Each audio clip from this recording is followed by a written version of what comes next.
December 16, 1944. The Ardennes forest lay buried under a thick, unrelenting blanket of snow. A gray dawn crept through skeletal trees, branches heavy with ice, groaning under their own weight. The wind cut through layers of wool and canvas, biting at exposed faces, leaving frost-lined beards and frozen eyelashes. In scattered foxholes, American GIs shivered. Muffled coughs and the scrape of boots on icy ground were the only sounds. Rifles, stiff with frost, rested against muddy embankments. Each man adjusted his helmet, felt the cold seep through his gloves, and listened to the forest silent except for distant birds and the whisper of the wind. Across the snow-covered ridges, German scouts laughed. They saw the Americans huddled, vulnerable, cold, untested in the harsh Ardennes winter. "Soft boys," they muttered. "They won't last a day." Confidence radiated from their ranks, heavy with overconfidence. But the snow, the cold, and the mocking jeers would not be enough to crush them. Somewhere beyond the fog, in the frozen trees and narrow roads, destiny was preparing a nightmare the Germans could not foresee. The forest waited. And the battle was about to begin. By late 1944, the Western Front had shifted dramatically. After the D-Day landings in Normandy on June 6, Allied forces had surged across France, liberating Paris by the end of August. German forces, battered and disoriented, were retreating along a collapsing front, their supply lines strained and their morale fragile. The Allies, flush with victory, pressed onward toward Germany, confident that the war in Europe was nearing its end. Yet beneath this optimism, cracks appeared. The rapid advance had stretched Allied logistics to the breaking point. Fuel shortages plagued armored units. Roads were clogged with trucks and jeeps carrying essential supplies, often becoming easy targets for German artillery and air attacks. In the Ardennes, a dense, forested region along the Belgium-Luxembourg border, roads were narrow, rivers were icy, and the terrain offered natural defensive positions that could favor the defenders or, if exploited, the attackers. The Germans, meanwhile, were planning a bold gamble. Adolf Hitler envisioned a counterattack that could split the Allied forces, capture Antwerp, and force a negotiated peace in the West. The operation, codenamed WWII, would rely on surprise, speed, and the element of winter itself. German planners believed the Allies would consider the Ardennes impassable in December, and thus lightly defended. In truth, the region was manned primarily by inexperienced American units, thinly spread across a 70-mile front, many with little combat experience and even less preparation for the harsh winter conditions ahead. The German forces assigned to the offensive were formidable on paper. Over 200,000 men, hundreds of tanks, artillery, and thousands of trucks moved quietly into position, ready to strike. Yet beneath this apparent strength lay vulnerabilities. Fuel supplies were limited. Mechanical failures were likely in freezing temperatures. And the dense Ardennes forests, while offering concealment, would also restrict maneuverability, making armored columns susceptible to ambush. On the Allied side, intelligence had failed to identify the full scope of the German buildup. Reports of troop movements were dismissed as minor redeployments. Commanders in Washington and London, confident in the superiority of Allied forces, assumed the Germans were too weak to launch a major winter offensive. In reality, the Ardennes thick woods, steep ridges, and narrow roads provided the perfect environment for the Germans to mask their movements, giving them the advantage of surprise. Meanwhile, American soldiers endured a winter unlike any they had faced in France. Frost coated the ground and weapons. Snowstorms reduced visibility to mere meters. Supply lines struggled to keep winter clothing, ammunition, and rations flowing. Soldiers huddled in hastily dug foxholes, listening to the forest creak and groan, their breath fogging in the air, their teeth chattering beneath scarves and wool caps. Morale was cautious, officers urged vigilance, while men joked through the cold to stave off fear. From the German perspective, this appeared weakness itself, soft boys, frozen and untested. They could not yet know that these same men would become the spine of resistance in the days to come. The stage was set. Two forces, confident in their assessments and unaware of the full truth, stared across the snow. The Germans, counting on surprise and arrogance to carry them through. The Americans, enduring the cold and the monotony of the forest, preparing unknowingly for a fight that would test courage, skill, and endurance in ways neither side had anticipated. From the icy ridges of the Ardennes to the snow-covered villages below, the conditions of December 1944 were harsh, unyielding, and perfect for chaos. And in the next hours, as German columns began their advance, the chaos would erupt into a storm neither side could ignore. American forces in the Ardennes were spread thin. Along the 70-mile front, small outposts and scattered battalions faced a daunting winter landscape. The 106th Infantry Division, newly arrived and largely inexperienced, held key sectors near St. Vith. The 28th Infantry Division, veteran soldiers from previous European campaigns, defended more fortified positions. Between them were countless isolated units tasked with patrolling dense forests, icy roads, and frozen rivers, an environment that favored the defender only if the men could endure the cold and maintain discipline under isolation. Supplies were never adequate. Winter gear was scarce. Many soldiers wore standard-issue uniforms layered over inadequate clothing. Boots were insufficient against the freezing mud and snow, leading to frostbite and exhaustion. Rations were delivered sporadically, often slowed by icy roads or mechanical failures. Artillery and anti-tank weapons were positioned where possible, but gaps remained in coverage. Radio communications, vital for coordinating reinforcements, were unreliable under the weight of snow-laden trees and electrical interference from winter storms. German planners studied these weaknesses meticulously. They identified the Ardennes as the softest point in the Allied line. Their strategy relied on speed. Armored spearheads would drive through Bastogne and St. Vith, cutting off supply lines and forcing American units into isolation. Infantry and artillery would follow, exploiting the narrow roads that could become choke points for retreating or reinforcing Allied troops. Fuel shortages, though a concern, were mitigated by capturing Allied depots along the way, a gamble that reflected both desperation and audacity. The German offensive began in the early hours of December 16, 1944. Snow muffled the movement of tanks and trucks, creating an eerie silence across the frozen landscape. For the Americans, the first signs of attack were subtle: distant engine hums, the faint crunch of snow under heavy tracks, patrols reporting increased German activity. Yet even with these warnings, the full scale of the assault remained invisible. Confidence, born from prior successes and underestimation of German capability, lingered among the American commanders. The terrain itself played a silent but decisive role. Narrow roads carved through dense forests made it difficult for large formations to maneuver, creating bottlenecks for tanks and supply trucks alike. Snow-laden branches bent over the paths, obscuring sight lines and slowing progress. Rivers, swollen with melting snow, threatened to isolate units if bridges were destroyed or frozen crossings failed. Every movement required careful calculation, a fact both armies understood. Yet where the Germans saw opportunity for surprise, the Americans relied on their training, determination, and knowledge of the forest to hold ground. Morale among the American soldiers varied. Veterans of Normandy, the hedgerows, and previous campaigns carried a quiet confidence, tempered by fatigue and awareness of the Ardennes dangers.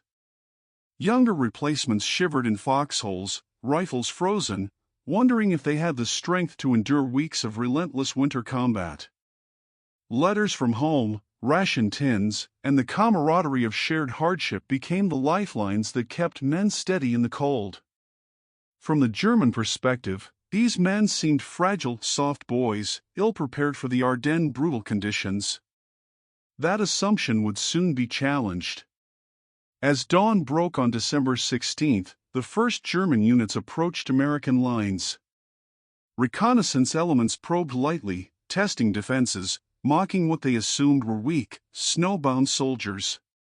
But even in this early phase, subtle signs hinted at the Americans' resilience: snipers taking careful positions, artillery crews digging in despite frostbite, officers rallying scattered men with calm authority. Every tree and snowdrift became both shield and obstacle. The forest was no longer just a passive backdrop, it was a stage on which courage, miscalculation, and endurance would collide. The pieces were in place. German arrogance met American endurance. Winter, harsh and unrelenting, loomed over every movement. The Ardennes, quiet and snowbound, braced for the storm to come. And in just hours, the first shots would ring out, igniting the battle that would test every soldier, every commander, and every assumption on both sides. For the American soldiers in the Ardennes, the winter of 1944 was as much a battle against the elements as against the enemy. Men huddled in foxholes, boots caked in frozen mud, fingers numb inside thin gloves. The wind whistled through the forest, carrying a bite that cut through every layer of clothing. Frostbite and trenchfoot were constant threats, silently incapacitating men long before bullets or shells could. Yet, despite exhaustion and isolation, soldiers found ways to endure. Shared rations, whispered jokes, and letters from home became lifelines, small reminders of a world beyond snow and fear. The human spirit was tested as much as the body.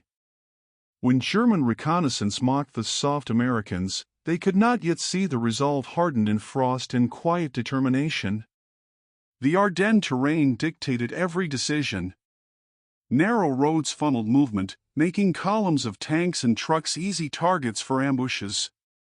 Forests offered cover but limited visibility. American units adapted quickly, setting up defensive positions along ridges and choke points, using natural obstacles to slow the German advance. Infantry squads dug into frozen earth, camouflaging their positions in snow, while artillery crews scouted for locations that could dominate roadways. German plans relied on speed and surprise, but these narrow paths amplified the effects of even minor resistance, forcing columns to halt, expose themselves, or reroute delays that would prove decisive in the days to come. Weapons and equipment faced their own struggle against the Ardennes winter. Tanks, particularly German Panthers and Tigers, became prone to mechanical failures in sub-zero temperatures. Tracks iced over, engines struggled to start, and fuel shortages compounded operational challenges. For the Americans, M4 Sherman tanks were fewer in number and slower to reach the front lines due to icy roads. Artillery pieces often froze, while small arms jammed in the cold. Even communications equipment faltered, radios were less reliable, and lines could freeze, isolating units at critical moments.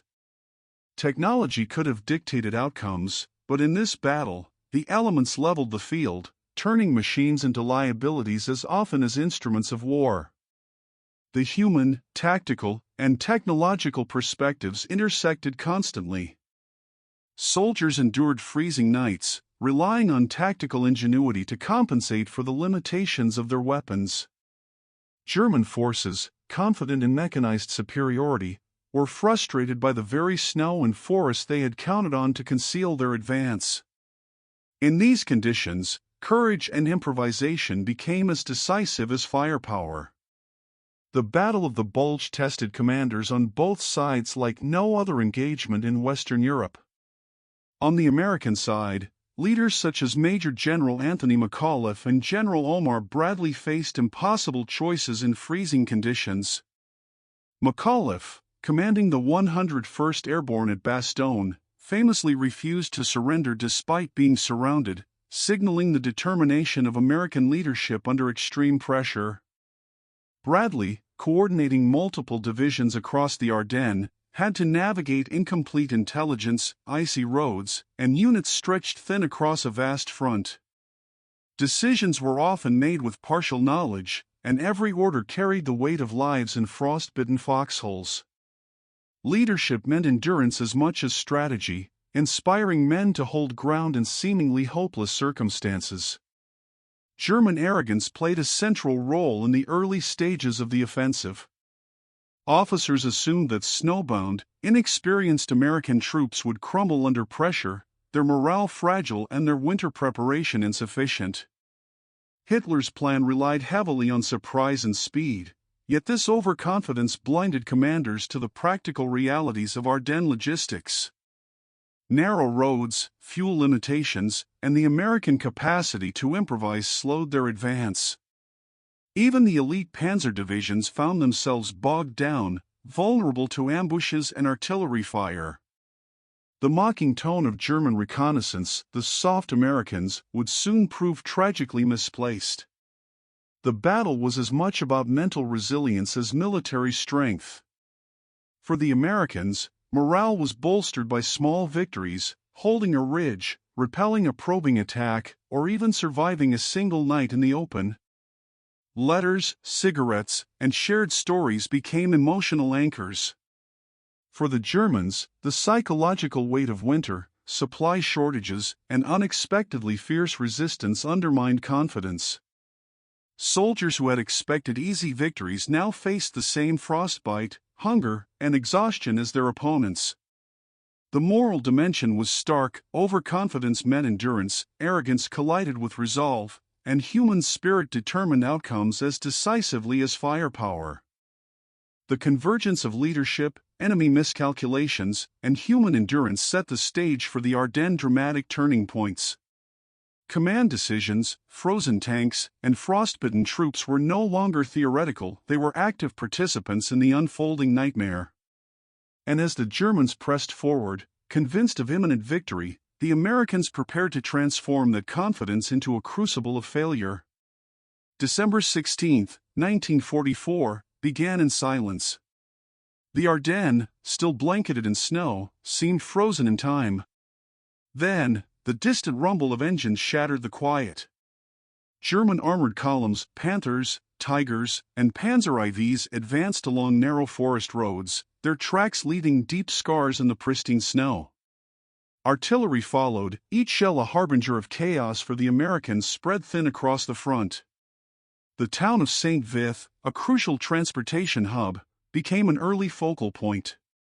American units, largely composed of the inexperienced 106th Infantry Division, scrambled to fortify positions. Communication lines were unreliable, radio signals struggled through the dense forest and snow-laden trees. Officers barked orders over frozen fields and ice-covered roads, attempting to coordinate defenses against a numerically superior enemy.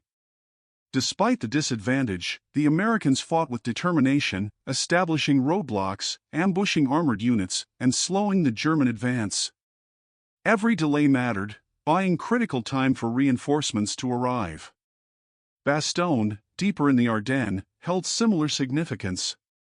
Surrounded and outnumbered, the 101st Airborne braced for the incoming assault.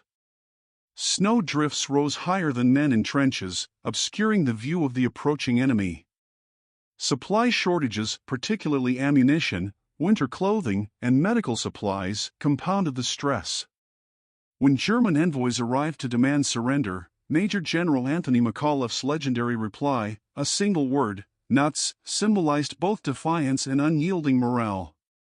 It was a moment that crystallized the human determination under impossible conditions. Weather amplified the intensity of the engagement. Low clouds grounded the Allies' air superiority. Frost and snow impeded vehicle movement, causing tanks to stall and trucks to skid into ditches.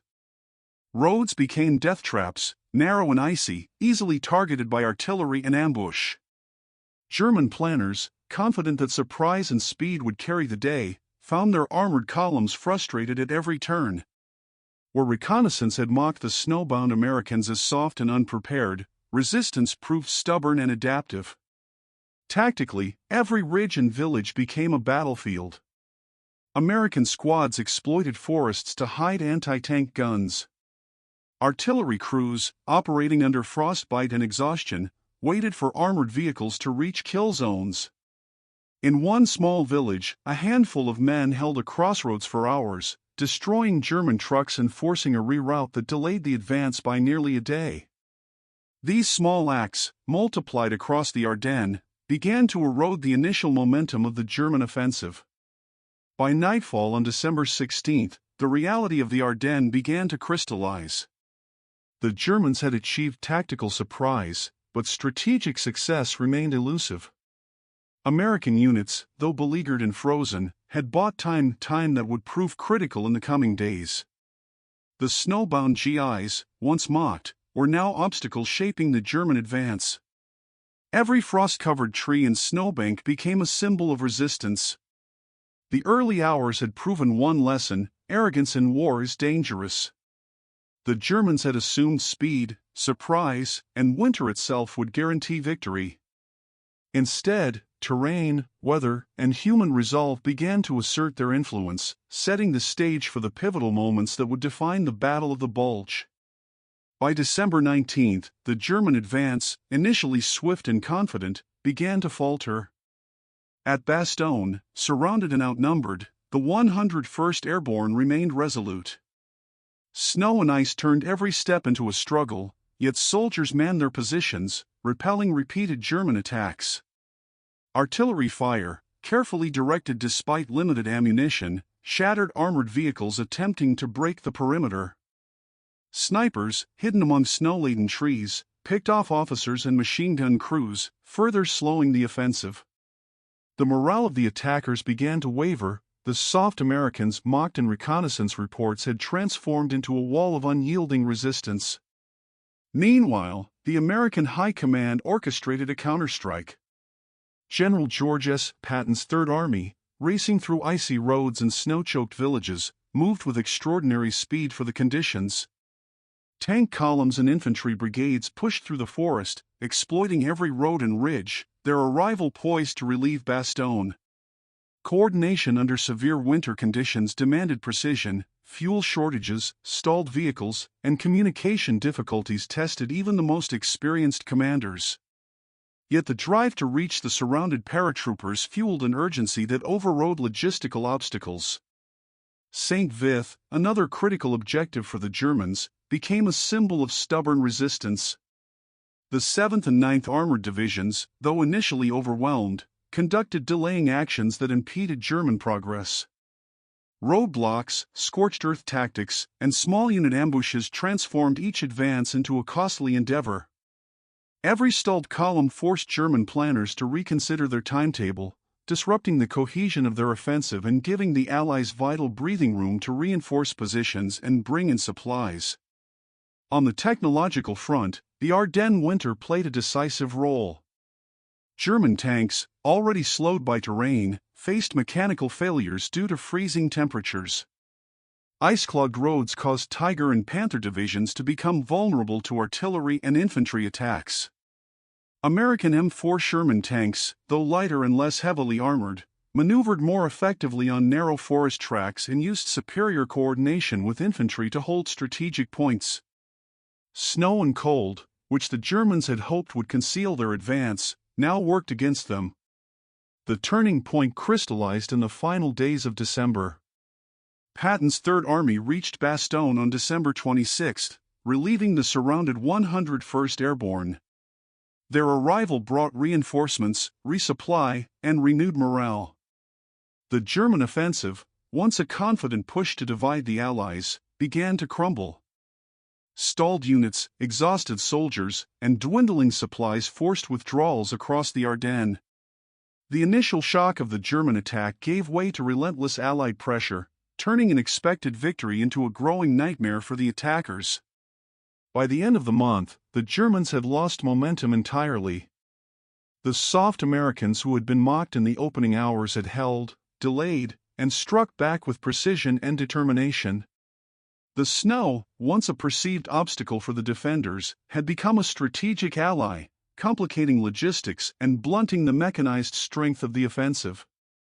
Leadership, endurance, and adaptability had turned arrogance into failure, and the battlefield that once seemed destined for German triumph now bore the scars of miscalculation. The Ardennes winter, the snowbound terrain, and the human will to endure had decisively shifted the battle's trajectory. What began as a moment of German confidence had become a crucible of failure, laying the groundwork for the aftermath, destruction, loss, and lessons hard learned on both sides. The snow-covered Ardennes bore the scars of battle. Villages like Bastogne, Saint-Vith, and smaller hamlets had been reduced to rubble by artillery and tank fire. Roofs collapsed under bombardment, streets were littered with debris, and the bitter cold intensified the suffering of civilians caught in the crossfire. Survivors trudged through snowdrifts, scavenging for food and firewood, while displaced families sought refuge in basements, churches, and improvised shelters. The human cost extended beyond the battlefield, leaving an indelible mark on the region's landscape and memory. Casualty figures underscored the ferocity of the engagement. The Americans suffered approximately 19,000 killed, 47,500 wounded, and 23,000 captured or missing in the Ardennes during the battle. German losses were even more severe, with estimates ranging from 15,000 to 20,000 killed, 47,500 wounded, and up to 30,000 captured or missing. Armored vehicles and artillery were destroyed in large numbers on both sides, with hundreds of tanks rendered inoperative due to combat or freezing conditions. Fuel shortages, mechanical failures, and snow-choked roads compounded German losses, turning their mechanized advantage into a liability. Strategically, the failure of Operation Walk am Rhein marked a turning point. The Germans had gambled on a decisive winter offensive to split the Allied front and capture Antwerp.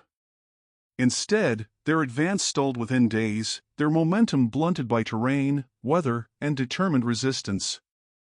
The Ardennes winter, initially viewed as a shield for the attackers, had instead exposed weaknesses in planning, logistics, and command. For the Americans, the ability to hold key positions, delay the enemy, and coordinate counterattacks reinforced the strategic importance of flexibility, morale, and leadership. The psychological impact on German troops was profound. Soldiers who had expected an easy victory faced exhaustion, bitter cold, and repeated setbacks. Reports from the front described units demoralized by the resilience of snowbound Americans and the relentless counterattacks of Patton's Third Army. Commanders faced the difficult task of salvaging a failed operation, withdrawing forces under pressure, and maintaining cohesion in the face of mounting losses. The initial arrogance of the offensive had turned into a grinding nightmare that left a permanent imprint on the German command structure and morale. American morale, by contrast, received a significant boost. The heroism of the 101st Airborne at Bastogne became emblematic of American resolve. Officers and soldiers alike drew lessons from the endurance, improvisation, and coordination displayed under extreme conditions. The Ardennes winter, harsh and unforgiving, had forged a narrative of courage against overwhelming odds, cementing the reputation of the units involved and reinforcing confidence in Allied command. The battlefield itself, frozen and scarred, stood as a testament to the human and mechanical cost of the conflict. Every destroyed vehicle, every cratered road, every frostbitten foxhole told a story of planning, error, endurance, and adaptation. The snow that had once masked movement now highlighted destruction. Civilians, soldiers, and commanders alike would remember December 1944 not only for its military significance but for the cruel interplay of winter, terrain, and human determination that defined the Ardennes. As the German retreat began and the Allied advance reasserted control, the stage was set for reflection: what had been lost, what had been preserved, and how the lessons of this winter battle would echo through the remainder of the war. The failure of the German offensive in the Ardennes had far-reaching consequences beyond immediate battlefield losses. For Germany, the defeat drained already limited resources. Fuel, ammunition, and armored vehicles had been consumed at a rate the Reich could not replace. Panther and Tiger tanks, key to the offensive, were either destroyed or abandoned, often due to mechanical failure compounded by snow and ice. the loss of men and material accelerated the erosion of Germany's capacity to conduct large-scale operations on the Western Front, leaving the Wehrmacht increasingly reactive rather than proactive. Strategically, the Ardennes offensive accelerated the momentum of the Allies. By repelling the German advance and holding critical positions such as Bastogne, American and Allied forces stabilized the front and regained initiative. Patton's rapid counterattack exemplified the importance of mobility, coordination, and decisiveness in winter operations. The failure of Operation Walk am Rhein also underscored the limits of German planning when assumptions of surprise and American weakness proved false. Hitler's gamble had failed, forcing German command to adopt a defensive posture for the remainder of 1945. Morale on both sides was profoundly affected. American troops, once underestimated as inexperienced and soft, gained confidence and prestige. The heroism displayed by units like the 101st Airborne and Armored Divisions became a touchstone for Allied propaganda and morale, inspiring troops across multiple fronts. German soldiers, conversely, faced disillusionment. The collapse of the offensive under harsh conditions and relentless resistance shattered the illusion of easy victory in the West. Reports from German officers reveal a stark awareness of overreach and logistical miscalculation, marking a psychological turning point in the final months of the war. Civilians bore the indirect but lasting impact of the Ardennes struggle. Towns and villages destroyed during the fighting required months, even years, of reconstruction. Families displaced by bombardment faced hunger and exposure in a harsh winter. Yet the resilience of local populations, alongside the rebuilding efforts of liberating forces, would become part of the broader narrative of recovery and endurance that defined post-battle Europe. The Ardennes campaign also highlighted enduring lessons in military history. Terrain, weather, and human endurance proved as decisive as numbers or technology. Overconfidence, flawed assumptions, and underestimation of the enemy turned potential triumph into disaster. Conversely, adaptive leadership, effective communication, and morale under extreme conditions could offset numerical or mechanized superiority. These lessons informed Allied planning in subsequent operations and remain a point of study for military historians. By the end of January 1945, the front lines had returned to their pre-offensive positions, but the psychological and strategic ripple effects endured. The Ardennes had tested soldiers and commanders alike, exposing the consequences of misjudgment and the limits of technological reliance under harsh environmental conditions. The Germans' early mocking of snowbound Americans, once confident and derisive, had been replaced by the stark reality of defeat.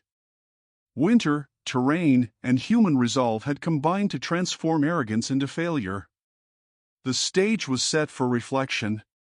The Ardennes campaign would endure as a testament to courage, endurance, and the unforeseen consequences of underestimating an opponent. Lessons learned in snowbound forests and frozen villages echoed far beyond December 1944, shaping strategy, leadership, and the understanding of human resilience in warfare. The Ardennes winter of 1944–45 remains one of history's starkest reminders of human endurance and the unpredictability of war.